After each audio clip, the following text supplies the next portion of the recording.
DACA recipients face loss of Affordable Care Act coverage. Imagine a world where thousands of individuals who had spent their lives contributing to society suddenly find themselves stripped of essential healthcare coverage. This is the harsh reality facing DACA recipients, young people brought to the United States as children without legal documentation. These individuals, often referred to as dreamers, are on the brink of losing a vital lifeline due to recent policy changes. Under the new directives from the Trump administration, DACA recipients will no longer qualify for healthcare benefits provided by the Affordable Care Act, ACA. This decision affects approximately 2,300 dreamers who currently rely on this coverage for their health needs. Many of these young adults are in their late 20s and early 30s, and they often have families of their own, including spouses and children, who will also be impacted by this loss of healthcare. The implications of this policy shift are profound. Without access to affordable healthcare, these individuals may face significant challenges in managing their health and well-being. The loss of coverage could lead to increased financial strain and health risks for them and their families. Kris Sanchez delves deeper into this pressing issue in the video above, shedding light on the personal stories behind the statistics. But here's where it gets controversial. Should the government prioritize the healthcare needs of undocumented individuals who have grown up in the U.S. and consider it their home? This question raises important discussions about the intersection of immigration policy and healthcare access. What do you think? Are we doing enough to support those who contribute to our society, or is it time to reevaluate our approach? Share your thoughts in the comments. Dreamers lose health insurance. What's next? Imagine a scenario where thousands of young immigrants who have lived in the U.S. since childhood are suddenly faced with losing their health insurance. This is the reality for about 2,300 dreamers in California who are set to lose their healthcare coverage at the end of this month. The decision comes from the Federal Centers for Medicare and Medicaid Services, CMS, the agency responsible for overseeing insurance marketplaces. But here's where it gets controversial. Last year, the Biden administration expanded the Affordable Care Act, ACA, to include deferred action for childhood arrivals, DACA, recipients, often referred to as dreamers.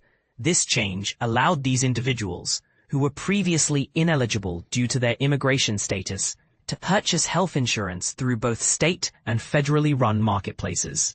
However, in June, the Trump administration reversed this decision, setting the stage for the current situation. CMS justified the policy reversal by stating it aims to stabilize the risk pool, lower premiums, and reduce improper enrollments, to improve healthcare affordability and access while maintaining fiscal responsibility. But critics argue that this move will actually have the opposite effect, potentially driving up premiums for everyone. And this is the part most people miss. Covered California, the state's health insurance marketplace, is working to notify all affected DACA recipients that their coverage will end on August 31st. They are also providing assistance to help these individuals find alternative insurance options. Since the ACA's inception, undocumented immigrants have been barred from purchasing health coverage on the marketplace. DACA recipients, who can legally work and stay in the U.S. under a 2012 program, were a notable exception until now. Jessica Altman, the executive director of Covered California, expressed disappointment with the decision. She stated, "The decision is deeply unfair to hard-working, tax-paying individuals in California, who trusted that they would have health insurance for 2025, only to have it stripped away 8 months later. While the organization must comply with federal law, it is committed to helping dreamers find other coverage options. For many dreamers, finding alternative insurance can be challenging. Those with employers may be able to get coverage through their jobs, and those with low incomes might qualify for Medi-Cal, California's health insurance program for low-income residents. However, freelancers and self-employed dreamers who earn too much to qualify for Medi-Cal, but not enough to afford full-price plans, are left in a difficult position. One of the key benefits of the Covered California marketplace is the financial assistance available to eligible individuals. When the Biden administration expanded coverage to DACA recipients, it was estimated to cost the federal government between $240 million and $300 million annually. However, experts warn that removing younger, healthier individuals from the insurance pool could lead to higher premiums for everyone. Arturo Vargas Bustamante, a professor at the UCLA Fielding School of Public Health, explained, "When younger and healthier people sign up for insurance, their low-cost coverage helps balance the high cost of covering individuals who are sicker and older. So when fewer young people enroll, premiums tend to go up for everyone." The DACA program, established in 2012, does not grant legal status, but provides protection from deportation and work authorization to over 150,000 recipients in California. President Biden's efforts to extend marketplace coverage to DACA recipients faced immediate opposition from red states. Last summer, 19 Republican attorneys general filed a lawsuit to block the expansion, and a federal judge in North Dakota ruled in their favor, preventing the rule from taking effect in those states. The new CMS rule, however, applies to all states. DACA recipients are just the beginning.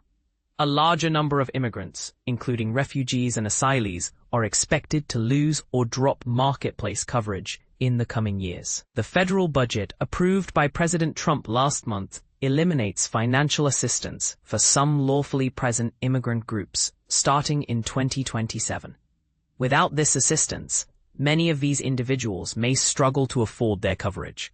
Meanwhile, other covered California enrollees could see their monthly premiums increase by $101 starting next year. This raises important questions about the broader impact of these policy changes on the healthcare system and the individuals who rely on it. What do you think? Should the government prioritize fiscal responsibility over providing health coverage to vulnerable populations? Share your thoughts in the comments. DACA recipients, California, lose ACA health coverage, August 31st. What do you need to know? Over 2,300 DACA recipients in California are set to lose their Affordable Care Act ACA health coverage by August 31st due to a federal rule change. The Centers for Medicare and Medicaid Services updated the definition of lawfully present, excluding DACA recipients from eligibility for ACA marketplaces. Covered California, created under the ACA, must follow these federal rules on coverage eligibility. Jessica Altman, Executive Director of Covered California, said they are doing everything possible to provide information and support for alternative healthcare options for those affected. At California State University San Marcos, CSUSM, the Dreamer Resource Office offers wellness, mental health, and some health services for students regardless of legal status, covered under student enrollment fees. Eric Ramirez, Director of Initiatives and Partnerships for Student Affairs at CSUSM, hopes that these on-campus services can help bridge the gap for students negatively impacted by this change. Covered California is mailing letters to affected individuals and offering one-on-one assistance to explore potential alternatives. Those impacted are encouraged to visit the CBS 8 website for more information about their options.